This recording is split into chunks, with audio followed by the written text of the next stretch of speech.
પ્રધાનમંત્રી નરેન્દ્ર મોદીની અપીલના બીજા જ દિવસે કેન્દ્રીય મંત્રી સી.આર. પાટીલે લીધો ઉત્કૃષ્ટ નિર્ણય। પાયલોટિંગ અને એસ્કોર્ટ ન વાપરવાનો જળશક્તિ મંત્રી સી.આર. પાટીલનો નિર્ણય। યુદ્ધની સ્થિતિ સામાન્ય ન થાય ત્યાં સુધી પાયલોટ અને એસ્કોર્ટ ન વાપરવા માટે તેમણે નિર્ણય લીધો છે। પાયલટ અને એસ્કોર્ટ કાર ન વાપરી ઈંધણની બચત કરવા માટે સી.આર. પાટીલે સંદેશ આપ્યો। કોઈપણ કાર્યક્રમમાં જતા પાયલટ અને એસ્કોર્ટ ગાડીઓ ન કરવાનો નિર્ણય લેવામાં આવ્યો છે। સી.આર. પાટીલના આ નિર્ણયથી અન્ય મંત્રીઓને પણ પ્રેરણા મળશે। કેન્દ્રીય મંત્રી સી.આર. પાટીલના નિર્ણયથી ભાજપ શાસિત રાજ્યના મંત્રીમંડળ પણ પ્રેરણા લેશે। અમારા એડિટર રોનક પટેલ જોડાઈ ગયા છે।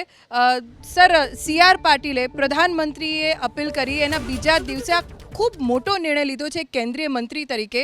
કેવી રીતે આ નિર્ણયને જોઈ શકાય? ધ્વનિ, પ્રધાનમંત્રીએ પરમ દિવસે અને ગઈકાલે આપણે ગુજરાતમાં આવીને આ અપીલ કરી હતી ને અપીલ પાછળનું સીધું કારણ તો આપણે તમામ લોકો જાણીએ છીએ જે પ્રકારની યુદ્ધની સ્થિતિ છે અને એની અંદર અત્યાર સુધી પેટ્રોલ ડીઝલના ભાવ સરકારે ન વધે તેનું ધ્યાન રાખ્યું છે। પણ એ હકીકત છે કે ક્રૂડની ક્રાઇસિસ છે અને હોય એ સહજ છે। આ સંજોગોની અંદર કેવી રીતે પેટ્રોલ ડીઝલની કરકસર કરી શકાય તે વિસ્તૃત રીતે ગઈકાલે પ્રધાનમંત્રીએ આપણા તમામ ગુજરાતીઓને પણ કહ્યું અને પરમ દિવસે દેશવાસીઓને પણ કહ્યું હતું। સ્વાભાવિક રીતે જ કોઈપણ નેતા પીએમની અપીલને ફોલો કરે છે, એને આગળ વધારે છે, એ ખુદ એ અપીલનું વહન કરે છે તો એની અસર સામાન્ય નાગરિકો પર પડતી હોય છે, અન્ય લોકો પર પડતી હોય છે।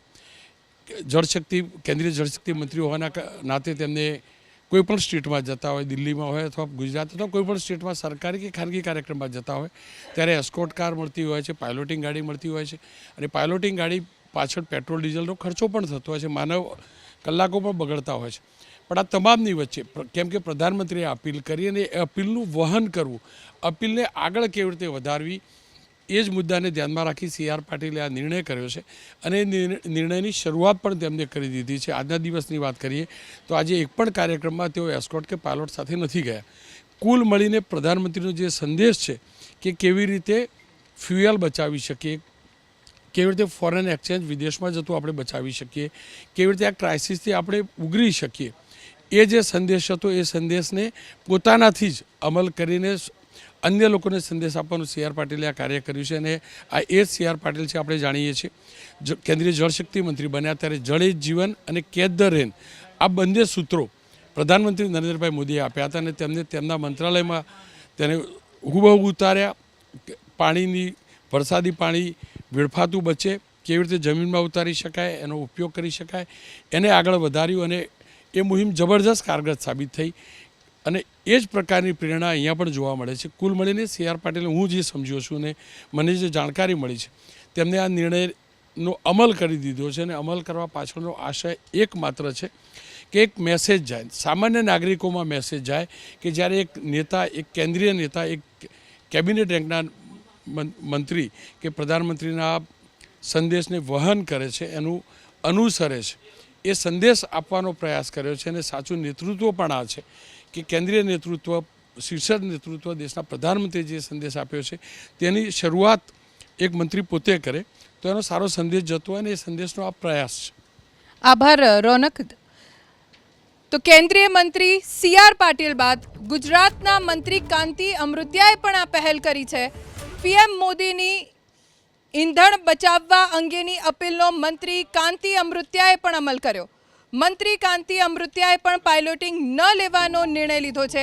પ્રવાસ દરમિયાન જિલ્લો બદલાતા પાયલોટિંગ બદલાતું હોય છે। પાયલોટિંગ બદલાતા પોલીસના વાહનોમાં ઈંધણ બગડતું હોવાનો કાંતિ અમૃતિયાનો મત છે। યુદ્ધની પરિસ્થિતિ સામાન્ય ન થાય ત્યાં સુધી પાયલોટિંગ ન લેવાનો કાંતિ અમૃતિયાએ નિર્ણય લીધો છે।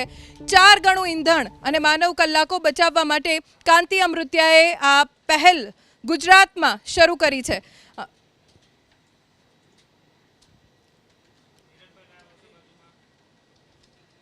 વધુ જાણકારી અમારા સંવાદદાતા હિરેન રાજ્યગુરુ પાસેથી પ્રાપ્ત કરીશું। હિરેન, એક કેન્દ્રીય મંત્રી સી.આર. પાટીલ, ત્યારબાદ ગુજરાતના મંત્રી કાંતિ અમૃતિયા, એક મંત્રી તરીકે, કેન્દ્રીય મંત્રી તરીકે ખૂબ મોટી વાત છે કે એસ્કોર્ટિંગ કાર અને પાયલોટિંગ કાર સાથે ન રાખવી। ગુજરાતના અન્ય મંત્રીઓ, અન્ય જે ધારાસભ્યો છે એમને કેવી રીતે કાંતિ અમૃતિયા પ્રેરણા આપી રહ્યા છે આ નિર્ણયથી? જો સૌથી પહેલાં સી આર પાટીલે આ નિર્ણય કર્યો, પ્રધાનમંત્રી નરેન્દ્ર મોદીની જે અપીલ હતી એના બીજા જ દિવસે આ નિર્ણય કર્યો અને એના ગણતરીના કલાકોમાં જ રાજ્યકક્ષાના મંત્રી કાંતિ અમૃતિયાએ પણ આ નિર્ણય કર્યો છે કે તેઓ પાયલોટિંગ નહીં લે, કારણ કે જિલ્લાના પ્રવાસો દરમિયાન જ્યારે જિલ્લો બદલાતો હોય છે ત્યારે પ્રોટોકોલ પ્રમાણે તેના પાયલોટિંગ બદલાતા હોય છે. એક ગાડી લેવા આવે પછી પાછી જાય. કાંતિ અમૃતિયાનું કહેવું છે કે એમાં ઘણું જ ઈંધણ, લગભગ 4 ગણું ઈંધણ બળે છે, માનવ કલાકોનો પણ વ્યય થાય છે. જ્યાં સુધી યુદ્ધની પરિસ્થિતિ સામાન્ય ન થાય ત્યાં સુધી આ પાયલોટિંગ ન લેવાનો તેણે નિર્ણય કર્યો. થોડો પાછળ લઈ જાઓ, પ્રધાનમંત્રી બન્યા બાદ નરેન્દ્ર મોદીએ જે આ વીઆઈપી કલ્ચર છે એ કલ્ચર છોડવા માટે અપીલ કરી હતી અને આપણે જોયું હતું કે ભાજપ શાસિત જેટલા પણ રાજ્યો હતા ત્યાં મંત્રીઓએ પોતાની કારમાંથી એ લાલ લાઇટ ઉતારી લીધી હતી. બરાબર આ જ અપીલ, જે ઈંધણ બચાવવાની અપીલ પ્રધાનમંત્રીએ કરી છે અને એની આ અસર એ અપીલને ઝીલતા આ મંત્રીઓ હોય એ રીતના લાગી રહ્યું છે.